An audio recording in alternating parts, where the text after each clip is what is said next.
우리 하나님을 경외하는 마음으로 다 함께 자리에 일어나셔서 오늘 말씀 읽도록 하겠습니다.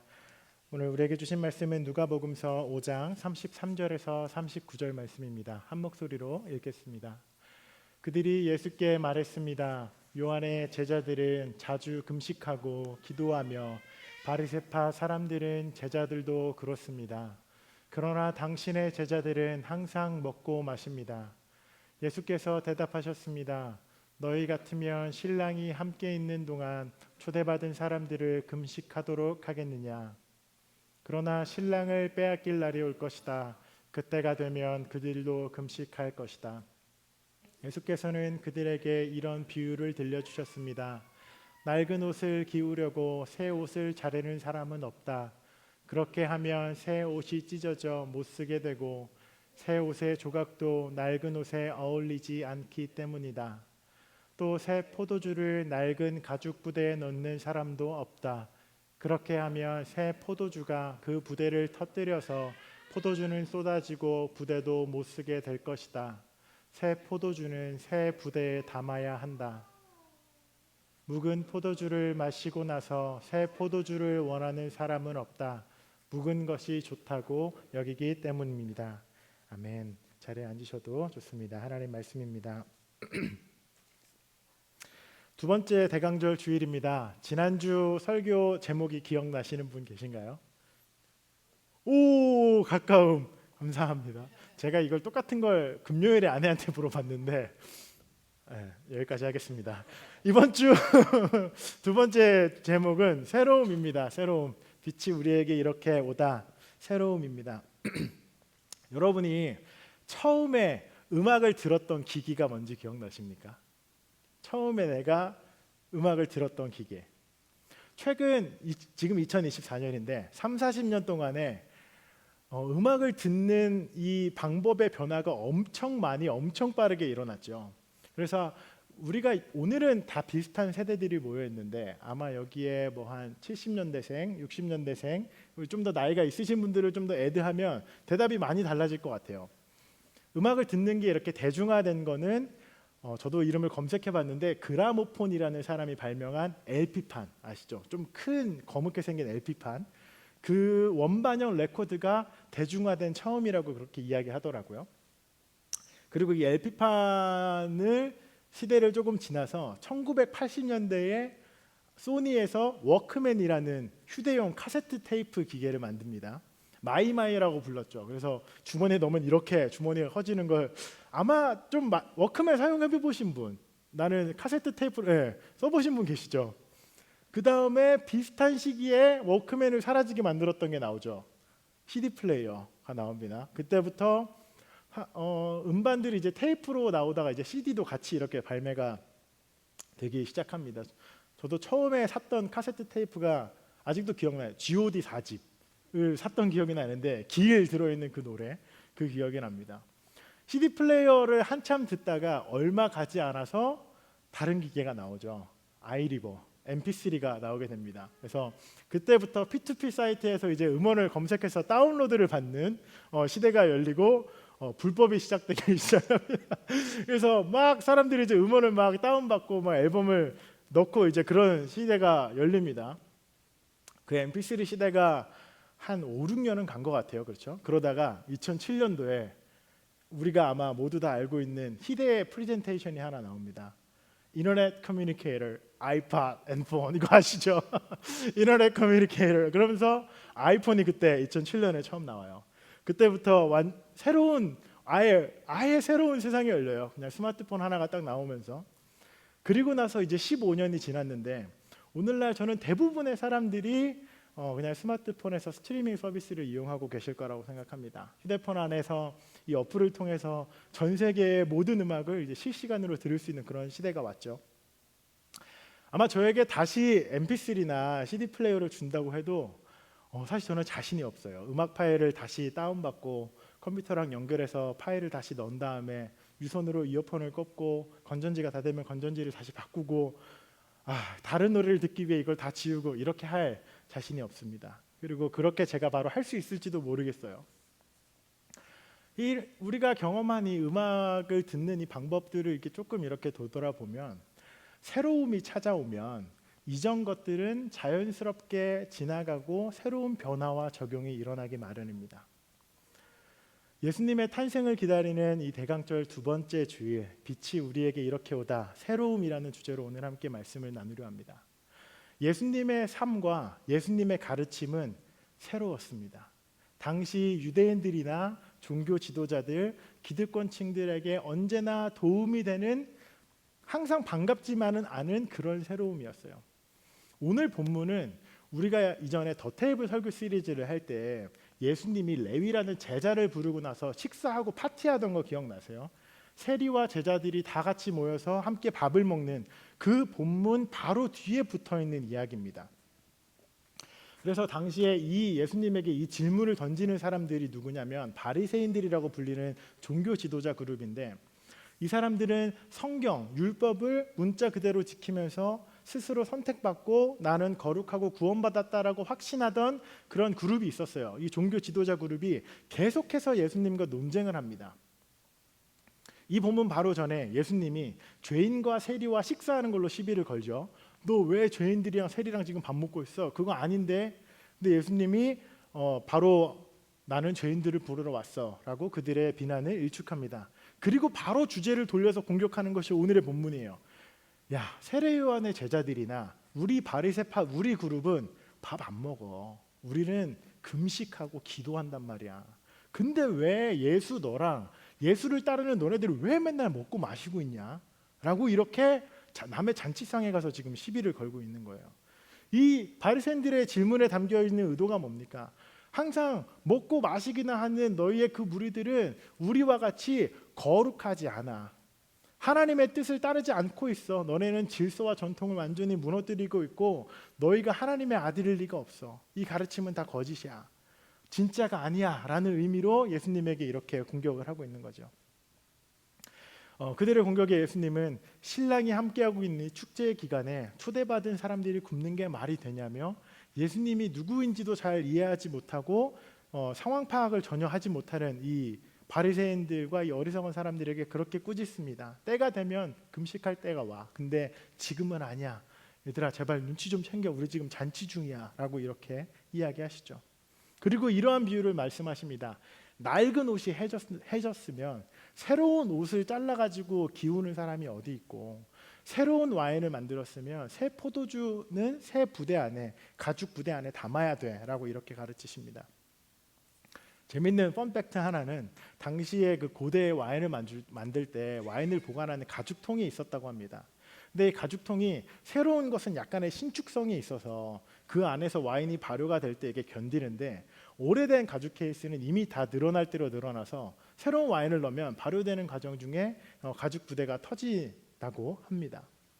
그리고 이렇게 말씀하시죠. 묵은 포도주를 마신 사람은 새 와인을 원하는 사람이 없어. 왜냐하면 그 사람들은 묵은 것이 좋다고 여기기 때문이야 라고 예수님이 말씀하십니다. 이 말씀은 예수님께서 오래되고 숙성된 고급 와인을 즐기지 말라는 그런 이야기가 아닙니다.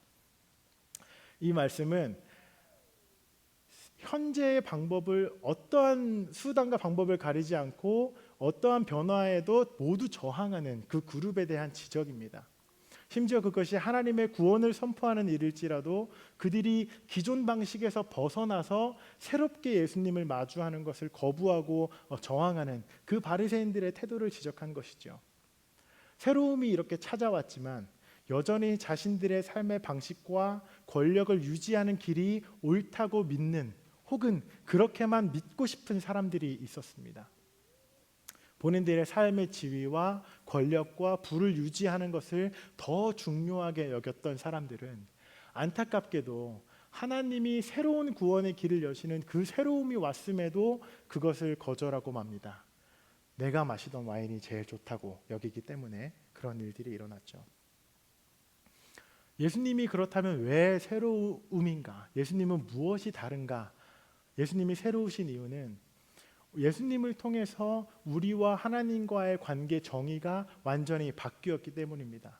예수님 이전에도 성경을 보면 많은 예언자들을 통해서 하나님께서는 이스라엘 백성들에게 너희 회개해 돌이켜 하나님의 백성답게 살아야 돼라고 계속 그렇게 말씀하고 가르치셨습니다. 그러나 사람들 중에 그 누구도 율법을 온전히 지키고 의롭게 되고 하나님의 백성으로 완벽하게 살아가지 못했어요. 실패했습니다. 의식적이든 무의식적이든 사람들은 하나님을 잊어버리고 때로는 의도적으로 하나님을 자신의 삶에서 지워내고 자신이 스스로가 삶과 세상에 하나님이 되어서 마음대로 살아가기 시작했습니다. 하나님을 지워버리는 삶, 그 삶에 대한 정의가 하나님께서는 죄라고 이야기하십니다. 하나님께서는 인간 스스로 그 문제를 해결할 수 없음을 아셨습니다.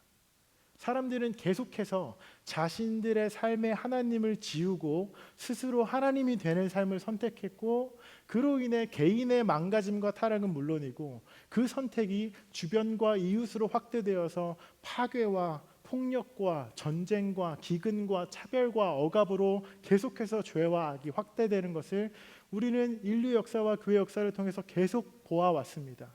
이것이 기독교가 정의하는 죄입니다.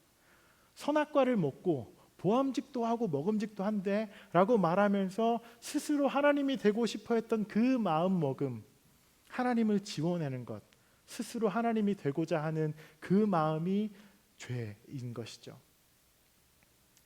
죄에 대한 대가를 치르고 창조주이신 하나님과 피조물인 우리는 영원히 화해할 수 없는 단절로 끊어져야 했지만 창조주 하나님의 선택은 단절이 아니었습니다. 달랐습니다. 하나님께서 스스로 인간이 되어서 이 문제를 해결해야겠다라고 마음 먹으신 것이죠. 끊임없이 삶에서 하나님을 지원해서 하나님을 도무지 알 수 없는 사람들에게 그 결과로 하나님이 있는지 없는지조차 관심이 없고 온 우주와 세상과 모든 것이 삶의 중심이 자기 자신인 그 좁은 사람들의 삶에 직접 다가와서 자기 자신을 보여주시고 사람이 원래 살아가야 하는 그 본래의 창조의 아름다운 모습이 무엇인지 그 원형을 보여주시고 다시 사랑의 관계를 회복하기 위해서 오신 것, 그것이 예수님입니다. 지난주에 나눴죠. 말씀, 로고스가 육신이 되어 이 땅에 오신 것, 창조주가 직접 구원자가 돼서 사람의 모습으로 오신 것, 그분이 예수, 온 백성을 세상에서 구원할 이름입니다. 때문에 새롭습니다. 사람이 노력해서 신에게 다가가는 방법이 아니라 신이 사람으로 온 그 구원의 길을 여신 분이 예수님이고 기독교이죠. 예수님은 이미 사람들이 스스로 율법을 지키고 거룩해지며 의로워질 수 없다는 것을 아셨습니다. 아무리 사람들이 율법을 완벽하게 지키고 금식하고 헌금 많이 하고 그 가르침과 거리가 먼 사람들을 마구잡이로 사냥하면서 자기 자신의 삶을 무균 상태로 이렇게 막 유지하려고 애써도 그 행동 자체와 의지와 동기가 이미 하나님이 지워진 상태라는 것을 예수님은 다 아셨어요. 때문에 예수님이 오셨다라는 것, 내가 예수를 믿는다라는 고백은 인간이 스스로 우리를 구원할 수 없다라는 피조물의 겸손한 고백임과 동시에 그 구원을 완성하기 위해 직접 손발을 걷어붙이고 인간의 모습으로 오신 신, 하나님의 사랑에 대한 놀라움입니다. 그 하나님의 사랑이 오늘 그 2000년 전 그 유대 사회에서뿐만 아니라 오늘날 여러분 한 명 한 명의 삶에도 동일하게 적용됩니다. 오랜 인류의 역사와 기독교 역사를 통해 셀 수 없이 증명된 것은 스스로 하나님을 지우고 하나님이 되려는 이 인간의 낮은 본성과 그럼에도 불구하고 끊임없이 새로움으로 다가오는 예수 그리스도의 사랑과 은혜가 계속해서 만납니다. 오늘 크리스마스를 기다리는 우리의 삶에도 예수님의 그 사랑은 새로움으로 여전히 오늘날 여러분 한 명 한 명에게 함께 하십니다. 우리가 이전에 우리의 삶에서 어떻게 하나님을 꾸역꾸역 밀어내고 지워내고 살아왔던 간에 그 어두움의 농도와 관계없이 이전의 삶을 완전히 정리하고 그 새로운 사랑을 따라갈 그 가능성과 출발이 예수 그리스도의 사랑 안에서 오늘 우리 모두에게 주어진 것이죠. 때문에 우리의 조건이나 자격 때문이 아니라 그 회복과 사랑을 완성하기 위한 예수님의 그 사랑이 그 모든 것을 가능하게 하였습니다. 때문에 예수를 믿는다라는 이 고백은 끊임없이 하나님을 지우려 하는 우리의 본성으로는 결코 닿을 수 없는 그 하나님께서 직접 우리에게 찾아오신 그 사건을 통해 우리와 하나님이 완전히 새로운 화해의 관계를 맺고 우리의 내면과 우리의 행동과 생각과 가치관과 영향력들이 선하게 바뀌어가는 것을 의미합니다. 사랑하는 모닥불교회 가족 여러분, 우리에게 찾아오신 이 예수님의 사랑을 믿고 따르는 것은 우리에게 새로움으로 찾아오신 그리스도의 사랑을 온전히 받아들이고 이전에 하나님을 지우고 나를 중심으로 살아왔던 삶을 포기하는 것을 의미합니다. 또한 새로움을 받아들이는 것은 이전으로 이제 돌아가지 않겠다라는 고백이기도 합니다. 하나님 없는 삶이 아니라 하나님이 내 삶의 중심을 되는 삶을 살겠다는 헌신입니다. 내 고집대로 내가 원하는 대로 걷던 그 길을 이제는 멈추고 그 새로우신 하나님께 방향과 길을 물으면서 내가 살아가겠다라는 그 삶을 의미합니다.